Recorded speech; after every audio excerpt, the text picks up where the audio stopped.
দেওয়াল লিখলাম, নিজের হাতে দেওয়াল লিখলাম, জোড়া ফুল আঁকলাম।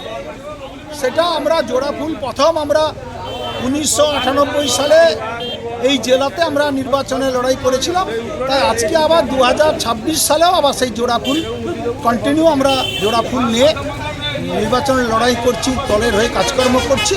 তাই নিজের হাতে জোড়া ফুল এঁকে আমি একটু শান্তি পেলাম। নির্বাচনী প্রচার আজ থেকেই ধরুন যে সিম্বল একেই, প্রতীক একেই আজ থেকেই নির্বাচনী প্রচারটা শুরু হয়ে গেল। কোনো সুপ্রিমো দলের কাউকে নিয়ে কোনো সভা এখনো পর্যন্ত স্থির করেনি।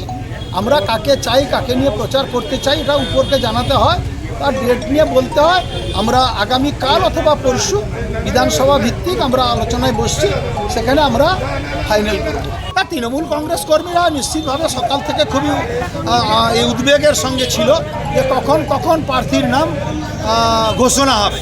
তো তাই তারা আজকের সবাই প্রার্থীর নাম ঘোষণা হওয়ার পরে সবাই এসেছে, তাদের আনন্দ করছে।